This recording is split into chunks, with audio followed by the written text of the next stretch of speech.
Helmet ഇല്ലാത്തവരെ പിടികൂടാൻ ശക്തമായ നിരീക്ഷണ സംവിധാനങ്ങളാണ് പോലീസ് ഒരുക്കിയിരിക്കുന്നത്. ഹെൽമറ്റ് ധരിക്കുന്നതിന്റെ ആവശ്യകതയെക്കുറിച്ചുള്ള പ്രചാരണങ്ങൾക്കും കുറവില്ല. തല രക്ഷിക്കാൻ വേണ്ടിയാണ് ഹെൽമറ്റ് നിർബന്ധമാക്കിയത്. പക്ഷേ ഹെൽമറ്റ് കള്ളന്മാർ കൂടിയാൽ പിന്നെ തലയ്ക്കെങ്ങനെ കാവൽ എന്നാണ് കൊച്ചിയിലെ ഇരുചക്ര വാഹന യാത്രക്കാരുടെ ചോദ്യം. സംസ്ഥാനത്തുടനീളം കർശനമായ ഹെൽമറ്റ് പരിശോധനയാണ് പോലീസ് നടത്തുന്നത്. ഒരു വശത്ത് പരിശോധന തുടരുമ്പോൾ മറുവശത്ത് ഹെൽമറ്റ് മോഷ്ടാക്കളുടെ എണ്ണവും കൂടുന്നു. ബൈക്കിൽ വെച്ചിട്ട് പോകുന്ന ഹെൽമറ്റുകൾ തിരികെ വരുമ്പോൾ പലപ്പോഴും കണ്ടെന്നു വരാറില്ല. കൊച്ചി സ്വദേശിയായ കൃഷ്ണകുമാറിന് അത്തരമൊരു അനുഭവമാണുള്ളത്.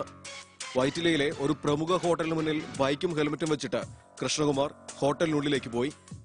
തിരികെ വന്നപ്പോൾ ഹെൽമറ്റ് കാണാനില്ല. പക്ഷേ ഹോട്ടലിലെ CCTV ക്യാമറയിൽ മോഷണ ദൃശ്യങ്ങൾ പതിഞ്ഞിരുന്നു. രാവിലെ 10:30 ബൈക്കിൽ വന്ന ഒരാൾ കൃഷ്ണകുമാറിന്റെ ബൈക്കിന് സമീപം വാഹനം വയ്ക്കുന്നു. 1 മണിക്കൂറിന് ശേഷം ഇയാൾ തിരികെ വന്ന് പരിസരം വീക്ഷിക്കുന്നു. പിന്നെ കൃഷ്ണകുമാറിന്റെ ഹെൽമറ്റ് എടുക്കുകയും ഒന്നും അറിയാത്തതുപോലെ തിരിച്ചു പോവുകയും ചെയ്തു.